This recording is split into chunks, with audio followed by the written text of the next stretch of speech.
So it would seem to be the natural procession here would be, you're getting all these great songs from incredible writers. I imagine you guys are writing now too and evolving into that process also. What's that like now, creatively? Well, I mean, it's amazing again, to have an opportunity to sit down with these hit writers who are just incredibly talented people anyway, but but to learn their process and and because I mean everyone's a bit different, I mean Of it's course. not the same, and but it's neat to to see that, to be a part of that, and to figure out what works for you, and as far as your own art and everything, but yeah, I mean it's a learning curve, a learning process. I mean it's a craft like anything else. I mean we're definitely writing, but I mean I've been told it's like a muscle. You got to work it out, right, to get stronger. Um, I remember the first time we met up with Brett and Jim at the BGM Studios right there, Riders Row. Like that was a stretch for me personally because I remember being so nervous. That was probably the most nervous I've been in my life was to do something. Like I remember sitting in the car and being like, I can't breathe. Like I'm so nervous. But I knew that was because of that, that was the right thing to do. It was a growth period. And we sat in there and we wrote. Was that the day we wrote Honky Tonk Honey? and last call. Honky Tonk Honey and Last Call. And we walked out of that room. I was just like, wow, like this is crazy. It was addicting, man. Yeah. You wanted to go home and write more. Hmm. And I can see how if you're a writer and you're involved in that life, like constantly there and on Music Row writing for a publishing company or whatever, or you have that community of friends you write with, like how that could be just your everyday thing, which is cool. Now we're artists. We have the business side. We got to travel. We got to tour. We got to whatever. So when you're asking how we're doing it now, it's like now it's cool because we're getting to the point now where we can start. Um, now that the band's kind of growing into its own thing with a lot of the changes we had this past year, we're starting to focus a little more on that, how to create more. Like rehearsal tomorrow, Hmm. to see. I sit back because I feel I'll pull the weakest link card on this band. I'll be honest, like. We have a thunderous, amazing bass player that's just insane. Like music wise, his sensibilities as a bass player are really cool as a musician. And then you got Jake's, geniusness. That's a word. And and then you got Geniusness. and then you got Avery, who has a lot of ideas and he's an amazing musician as well. Man, I honestly, I sit back sometimes. I just kind of shrink back and watch them create, and like, Hmm. and then and then I can jump in and like put like I don't know, I'm gonna put this little thing here, like, but like they create this masterpiece, right? Like so, I'm excited for rehearsal tomorrow, and it's been a while since we've been excited because there's a lot of busyness in our lives, Hmm. but I'm excited for tomorrow's rehearsal, dude, because there's gonna be some cool creative stuff happening that we get to write some new parts, we get to do some new music stuff. So, to answer your question in a long way is yeah, where it's evolving, constantly learning how to write better, constantly learning how to create our sound, So man. one thing I find funny, is in the music business. I'm by no means an artist, songwriter, nothing. I'm just a really curious older guy that seems to know when to ask the right questions sometimes. But for me, I've learned over the years of interviewing some incredible people within the business that those lessons and those chances at mentorship are so few and far between, and they're much like a really good fishing spot, right? Nobody wants to give those away to you for free. However, if you're paying attention and you're sponge like, they drop those little tidbits all the time. They give you the directions to the fishing spot, so to speak. And Yep. if you're listening, then you're going to pick those up. And that's the difference between people who make it and people who don't, is being able to listen and bring that information in when it's given. Because when you ask, they're not going to just tell you where the fishing spot is. You know what I Oh mean? yeah. Oh yeah. Yes, sir. Yeah, that's true.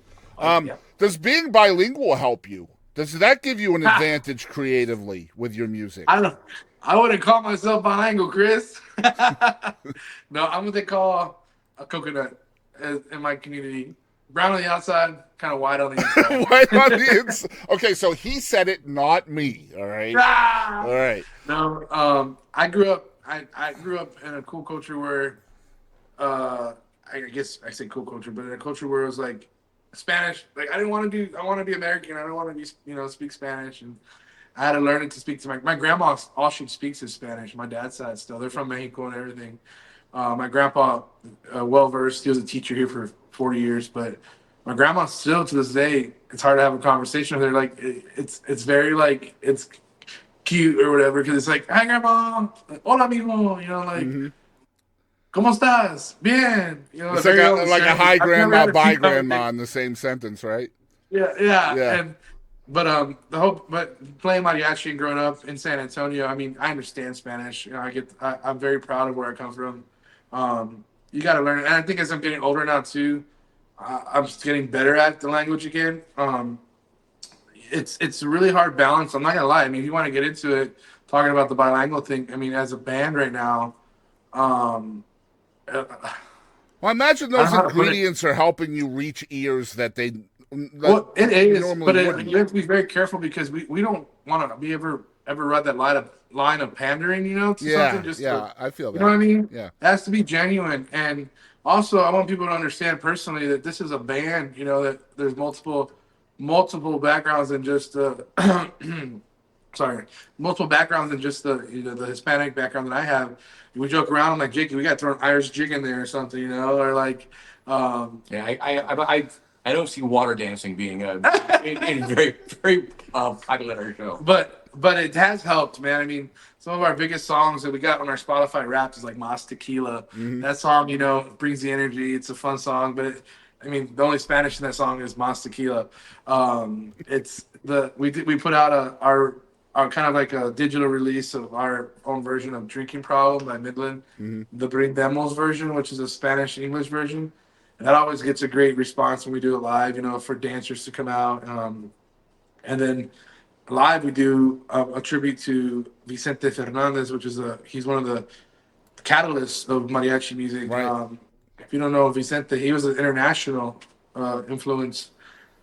We do a mariachi song, you know, Volver, and that's always you see people coming out of the woodwork, you know, like oh, you know, they're really proud of where they're coming from, and um, our band now is predominantly Hispanic, which is hilarious because we always say like I don't know if you see Blood and Blood Out. I have not. That check it out. It's a fun movie. Okay. But it's a basically a storyline. I won't get into it, but there's a white cousin in a Hispanic community that comes to LA, and the white cousin's name is Miklo. And so we always joke around like it's me, Avery, and Adam, and then we got Miklo, you know, and he's like, I'm white on the outside, but I'm brown on the inside. It's a culture thing. We don't take ourselves seriously. That's called It's meeting in really the middle, man. That's called meeting in the yeah, middle, man. right? It's this life's too short to take yourself so seriously. And I Hmm. think, blending cultures is always fun. I personally I did this song with Mark Powell recently that got a lot of flack for being too on the line of like racism with towards Mexicans. I was like, dude, my dad, who's a second generation Mexican, helped write that song. Hmm. And he laughed. A lot of, I mean, it's just you got to be careful, and you got to, but you also got to be able to be like laugh at yourself and own where you come from, right? I don't know. I love I that, got man. that. Great answer. Good stuff. I love that a lot. So, man, you guys, man, 5-time number ones. One of the most awarded bands in the 2020s in Texas. I don't know if you guys know that, but you guys, What? yeah, one of the top 3 most awarded bands across the different award shows in Texas. Oh You wow. guys headlined Billy Bob's recently.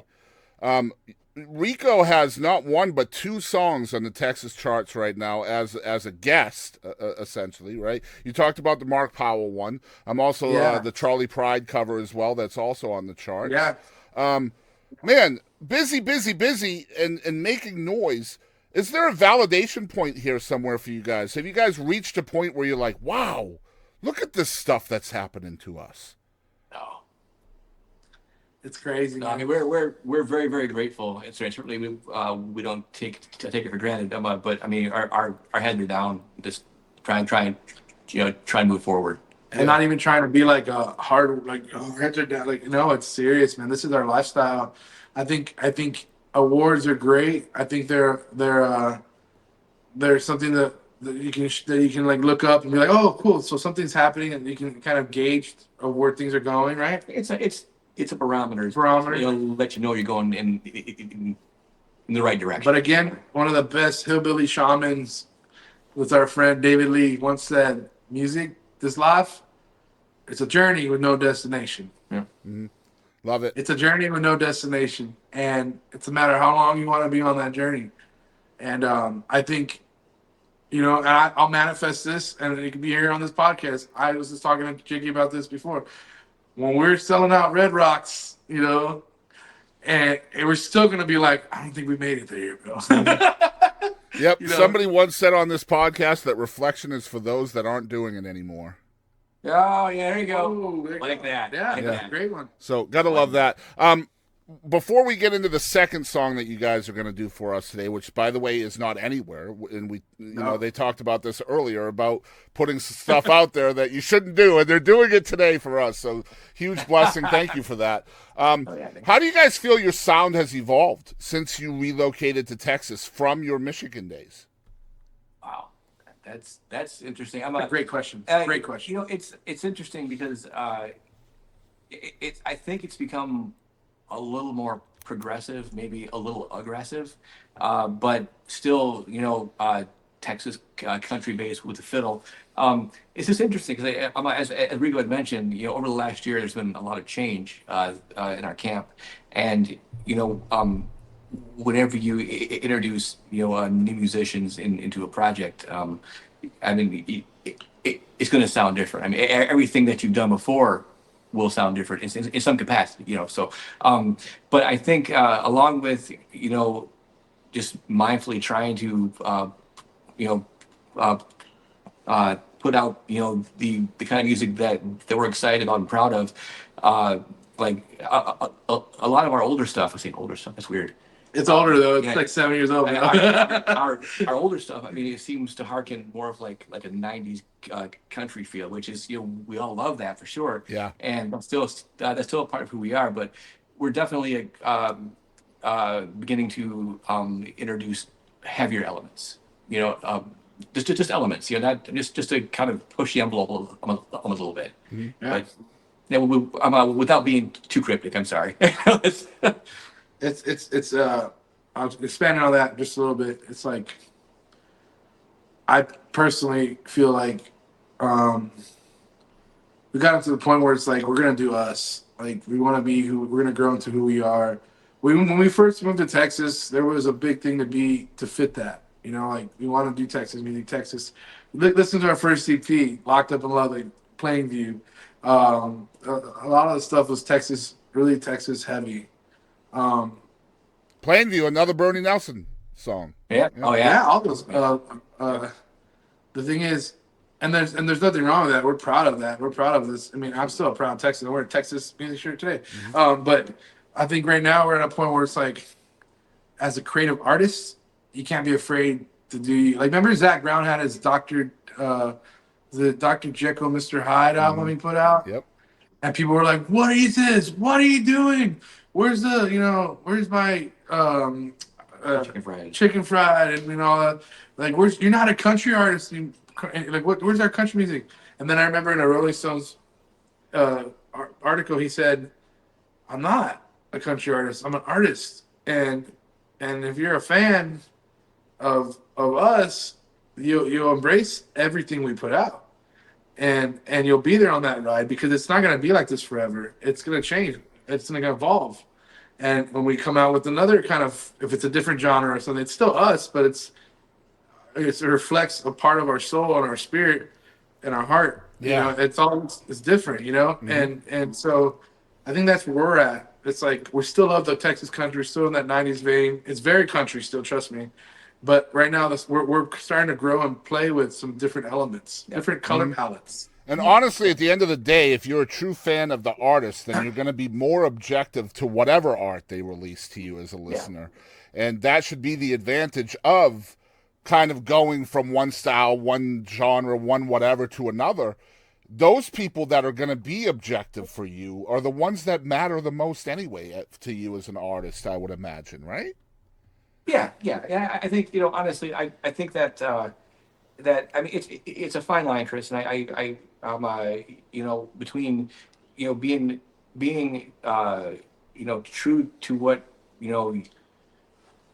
is inside of you, you know, as and whatever it is that you want to express, and you know, as opposed to, you know, trying to monetize this and have a career. You Yeah, know, I mean, having, I mean, the art and the entertainment, although I mean, they're very intimately, you know, activated, but they're very different. They're very different. You know, I mean, you know, I'm a you, you don't need to sell art to be an artist. Yeah, I mean, yeah. you can live. I mean, you know, you can Write your own. yeah, you can you know, I'm a be a bedroom player who, Yeah. you know, who writes these incredible symphonic pieces absolutely. on computer. You know, And the word but success is subjective too. It's exactly. personal, and whatever your personal definition of success is whatever it Yep. is, right? It Yep. doesn't have to be Exactly. monetary or business Exactly. related. And Exactly. I absolutely love that.